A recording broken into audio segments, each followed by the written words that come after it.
Bleach TYBW recently खत्म हुआ है एंड उसमें हमने अप्रोक्सीमेटली इतनी सारी चीज़ें देखी। ये पूरा वॉल्यूम है कंबाइन वाला, इससे भी ज़्यादा हमने देखा था वॉल्यूम 73 तक। एंड अभी इसकी मांगा इतनी ज़्यादा बाकी नहीं है, बस 25 चैप्टर बचे हुए थे। तो मैंने सोचा क्यों ना भाई आज के इस वीडियो में मैं आपको फुल ब्लीच की मांगा समझाऊं, एंड वो भी भाई ऐसे वैसे नहीं, एक्सट्रीम डिटेल में मैं आपको बताऊंगा कि हर एक मोड पे क्या हुआ था, कौन सा कैरेक्टर कब आता है। एंड भाई आपने कुछ पैनल्स तो देखी होगी एंड की, ये जो फाइनल वॉल्यूम आता है बहुत ज़्यादा पीक एंडिंग थी ब्लीच की। ऑल्सो जो एनीमे है उसमें काफ़ी ज़्यादा एनीमे ओनली कंटेंट डाला था क्योंकि इसकी मांगा की एंडिंग काफ़ी ज़्यादा रश है, लेकिन हम पूरी कोशिश करेंगे हम ओनली एक्सप्लेन करें, आपको बहुत ज़्यादा मजा आएगा इस वीडियो में। जहाँ पे एनीमे खत्म हुआ था हम वहीं से स्टार्ट करने वाले हैं। उर्यू भाई लड़ रहे होते हैं हाशवाल से एंड अपनी इचिगो भाई की टीम जाते हैं वंडरआइक पैलेस पे। यहाँ पे उसको कुछ सूस फस कर करके कुछ जो एनिमीज होता है वो भी देखने को मिलते हैं। बेसिकली अब जो इचिगो युहाबा से लड़ने वाला है उसकी बैटल के पहले जो हो रहा है ना, उसको जो एनिमीज मिल रहे हैं ऐसे छोटे मोटे, वो स्ट्रॉन्ग थे लेकिन इतने ज़्यादा स्ट्रॉन्ग नहीं थे, तो उसके साथ वो बैटल कर रहा है। यहाँ पे दूसरी साइड आती है उर्यू वर्सेस हाशवाल की बैटल। हाशवाल की पावर होती है द बैलेंस, जिसकी मदद से जो भी मिसफॉर्चून आता है उसकी तरफ, जो भी उसको बुरी चीज होने वाली है वो उसके एनिमी की तरफ चली जाती है। एंड उसके पास अपने युहाबा की पावर तो थी, तो तुम समझ सकते हो वो कितने ज्यादा स्ट्रॉन्ग था। अपने उर्यू भाई उसको बस टॉल करने की कोशिश कर रहे थे क्योंकि उसको टाइम बनाना था इचिगो के लिए। यहाँ पे हाशवाल तो ऑब्वियसली फाइट को डोमिनेट कर रहा होता है, लेकिन एक टाइम पे अपने उर्यू भाई को फ्लैशबैक आता है अपने दादाजी का एंड उसको रियलाइज होता है कि नहीं भाई मुझे क्विंसी के लिए लड़ना होगा। एंड उसको एक ओपनिंग दिखती है जिसकी मदद से वो काफी अच्छा अटैक मारता है हाशवाल को। दूसरी तरफ अपने जो इचिगो भाई का ग्रुप जा रहा था पैलेस की तरफ, वहां पे इचिगो एंड ओरिह्यू में आगे जाने की कोशिश करते हैं। दूसरी तरफ चैड एंड जो गांजू होता है उसके साथ वो लोग एनिमी को स्टॉल करने की कोशिश करते हैं ताकि इचिगो आगे जा पाए।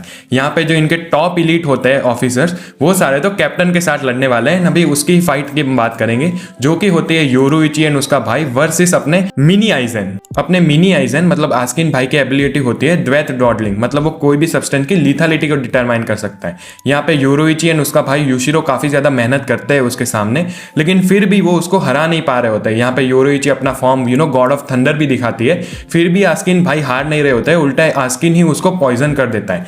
तभी हमारे उराहारा भाई आ जाता है योरुइची को बचाने। आपने ये वाली सारी पैनल देखी होगी अगर दिख रही हो, काफी ज्यादा फनी पैनल्स थी। एंड अपने उराहारा भाई योरुइची को एंटीडोट भी दे देते हैं एंड वो लड़ रहा होता है आस्किन के साथ। वो काफी ज्यादा फाइट करते हैं एक दूसरे के साथ, लेकिन फिर भी ये दोनों मिलके भी आस्किन को नहीं हरा पा रहे होते। तभी उराहारा भाई को अपनी बांकाई दिखानी पड़ती है बेनीहिमे आराता में, जो कि बहुत ही ज्यादा स्ट्रॉन्ग बांकाई है जो कि रियलिटी को ही रीशेप कर सकती है। एंड इसकी मदद से वो योरुइची को हील कर देता है, बैटलफील्ड का पूरा जो शेप होता है वो बदल देता है एंड आस्किन को भी ट्रैप कर लेता है। इतना सब होने के बावजूद अपने आस्किन भाई है तो आइजन के मिनी कॉपी, तो वो भाई उराहारा की स्ट्रेटेजी को भी काउंटर कर रहा होता है। तुम समझ सकते हो भाई उराहारा कितना ज्यादा स्मार्ट कैरेक्टर है। एंड तभी अपने ग्रीम जो भाई one of my favourite character of Bleach बीच में आ जाता है एंड आस्किन के साथ लड़ने लगता है। ये अभी यहाँ पे तुम सोचो योरुइची, उराहारा, ग्रीम जो, ये तीनों मिलके आस्किन को हरा लेते हैं फाइनली, जहां पे उराहारा के स्ट्रेटेजी की वजह से ग्रीम जो आस्किन का हार्ट ही निकाल देता है। काफी ज्यादा इंटेंस बैटल हुई, लेकिन यस हमारे जो मेन कैरेक्टर्स होते हैं वो इसको जीत जाते हैं। इसके बाद 3 मेन ऑफिसर बचते हैं जो कि गोटे 13 के कैप्टन को लड़ना होता है। लीले बारो, ये अपना जो मिरेकल वाला था, एंड पर्निडा पांकोजिस। अभी जो लीले बारो था उसको तो फाइट हमने एनीमे ही देख ली थी, जहां पे अपना जो कैप्टन है क्योराकू वही उसको हरा देता है। अभी यहाँ पे मेन इंपॉर्टेंट बात थी जहां पे एनीमे लेफ्ट ऑफ हुआ था, दूसरे कैप्टन की बैटल। अपने गेरल्ट वेलकली की पावर होती है द मिरेकल, जिसकी मदद से वो जितने अटैक को एंड्योर करता है, अगर आपने उसको एक मुक्का मारा है उसने उस चीज को एंड्योर कर लिया तो उसकी पावर उतनी ही ज्यादा बढ़ती जाती है।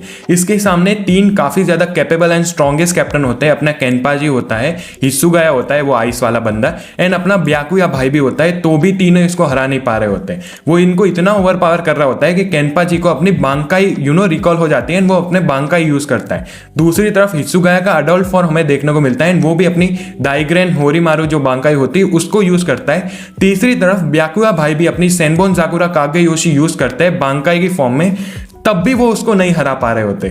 मतलब तुम समझ रहे हो ये इनके टॉप ऑफिसर कितने ज्यादा ओवर पावर्ड है ब्लीच के विलेंस बेसिकली।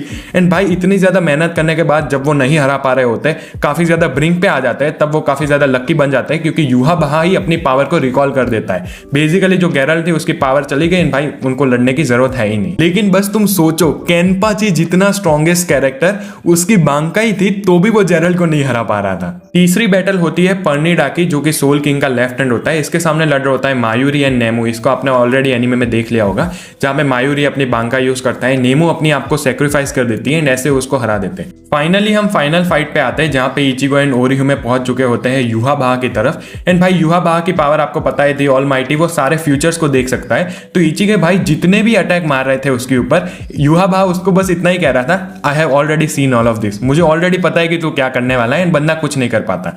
तब अपने सबसे स्ट्रॉन्गेस्ट कैरेक्टर ब्लीच के रेंजी भाई उधर पहुंच जाता है, वो अपनी ज़ाबीमारू बांका यूज करता है एंड युहाबाहा एक ही सेकंड में उसको हरा देता है एंड वो इंजर्ड भी हो जाता है। बेसिकली अभी इचिगो बेचारा अकेला ही बचा था उसके साथ लड़ने के लिए। तुम समझ सकते होंगे इचिगो कैसी स्टेट में होगा, बेसिकली बेचारा कुछ नहीं कर पा रहा था, वो इतना तक कह देता है कि इट्स ओवर भाई, अभी कुछ भी नहीं हो सकता है। एंड तभी आते हैं अपने आइजेन भाई एंड कहते हैं welcome to my soul society, peakest movement of my life. मैं अगर कहूँ जब तक मैं जिंदा हूं ना भाई, इससे ज्यादा पीक मैंने कुछ नहीं देखा है। आइजेन भाई आते हैं, अपनी शिका यूज करते हैं क्योका सुइगेत्सु, जिसकी मदद से वो काफी ज्यादा चांस देता है इचिगो को। बेसिकली युहाबाहा को इल्यूजन्स दिख रहे थे काफी ज्यादा, तो इचिगो स्लीकली उसको अटैक कर पा रहा था। यहाँ पे दूसरी तरफ उर्यू भाई आ जाता है जिसने हाशवाल को डिफीट कर दिया होता है। जैसे मैंने कहा भाई, मांगा काफी ज्यादा रश थी, हमें एक्चुअली प्रॉपर बैटल नहीं दिखाई गई, शायद से हमें एनीमे में अच्छे से दिखाएंगे। एंड भाई वो उसको एक एरो दिखाता है, स्टील एरो करके उसका नाम होता है, जो उसके पापा ने उसको सिखाया होता है कि ये ऑलमाइटी को भी नलीफाई कर सकता है। आपने एनीमे के फाइनल एपिसोड में देखा होगा जहाँ पे इचिगो के पापा एंड उर्यू के पापा दोनों साथ में आ रहे होते हैं। भाई ब्लीच भाई पीक का ही नाम है। उर्यू भाई ने जब ये एरो युहाबाहा को मारा तो उसकी पावर नलीफाई हो गई थी।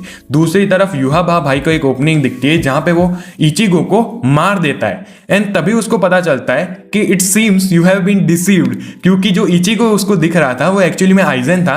यहाँ पे दूसरी तरफ इचिगो आ जाता है एंड उसकी जो पावर होती है, जो डिटरमाइन कर रहे थे उसके जानपाक्तों में, शिनिगामी की पावर, क्विंसी की पावर, होलो की पावर, वो एक फाइनल फॉर्म लेता है एंड गेत्सुगा टेंशो मारता है युहाबाहा को एंड उसको भाई आधे में काट देता है। लिटरली डोनट भी नहीं बनाया, उसको हाफ में ही काट दिया है। ये रही पैनल, तुम यहाँ पे देख सकते होंगे, ये अपना इचिगो भाई जहां पे उसको डोनट बना दिया है। युहाबाहा इधर कह रहा होता है कि इट्स ऑल ओवर एंड अपने आइजेन भाई कहते हैं कि so it seems that I appear to you as Ichigo Kurosaki. यार इतनी पीक मांगा है। अब नेक्स्ट पैनल में हम देख सकते हैं, बहुत ही बढ़िया मेगा स्प्रेड पैनल थी। गेत्सुगा टेंशो के साथ युहाबाहा को फाइनली डिफीट किया जाता है। यहाँ पे डिफीट होने के बाद मतलब उसको आधा काट दिया है, तो भी युहाबाहा कह रहा होता है even in death I will रिशेप the future, मतलब मैं मर चुका हूँ फिर भी मैं फ्यूचर को रिशेप कर सकता हूँ।